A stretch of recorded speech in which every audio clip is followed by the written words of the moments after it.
Today I was in a class and there was a back and forth happening between the teacher and one of the participants. From the one side, the participant was wanting to work and operate solely from unity consciousness, and from the teacher's perspective, while she acknowledged unity consciousness, she wanted to draw the attention to why it was necessary to operate from, let's call it a more grounded consciousness, grounded in the 3D/ego reality. You know, I've been that person that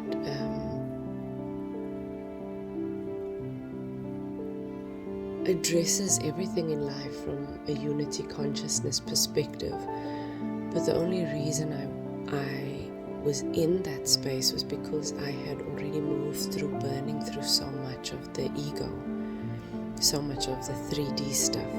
The dark night of the soul kind of has a way of making you see the stuff that either wasn't visible to you before because you didn't have the capacity to see it, or that it just wasn't time. But there is no bypassing spiritually when you go through a dark night of the soul. What it brought my awareness to after having a conversation with the participant separately and outside of our group session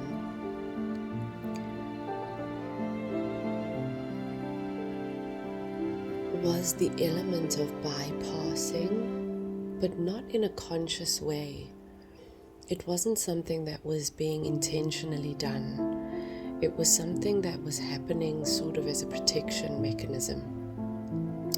You know, it's scary to look in the dark places, so I'm going to apply the principles of unity consciousness, all is one, so that I don't have to look. I really want to caution anybody who's listening to this against that.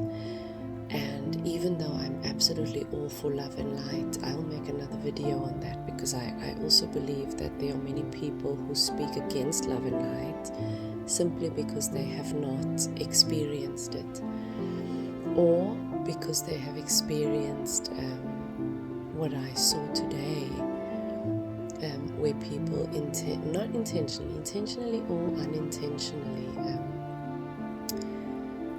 use spirituality to not have to look in the scary places. So I don't want to say that love and light does not have a place, because I absolutely believe that we are moving in the direction of a grounded sort of love and light, you know, where we're able to pull that heaven onto earth. But what I'm talking about here is not the denial of love and light. It's the genuine experience of love and light. And how do we get to that genuine experience of love and light? When we say love, I don't mean an intellectual love, a decided love. It's a universal, unconditional, cosmic love. And the light is an experiential light of, I know through direct experience that my soul, that whatever thing is looking through my eyes, this awareness is made of light somehow, or has some relationship to light. I am love and light experientially, not intellectually. The only way we get there is to sit in the darkness and allow that first degree of the alchemical process of Negredo to burn up the illusions of the mind. This doesn't happen through hiding from the illusions. It happens through facing them, through seeing them, through sitting with them, through feeling them. I also don't believe that every single impurity psychologically needs to be seen, felt, heard, expressed. I do believe that somatically we can release a lot of this energy through other means, through breath work, through movement.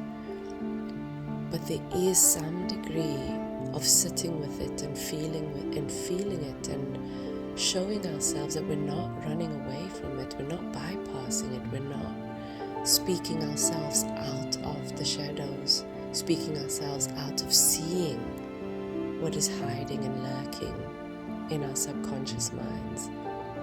That has to be done.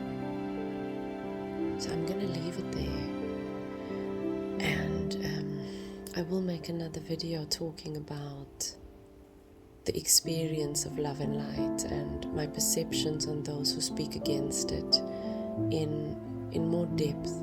But for now, I really wanted to focus on the importance of not spiritually bypassing our healing work, the work of transmutation. Much love and light, and I'll see you guys soon.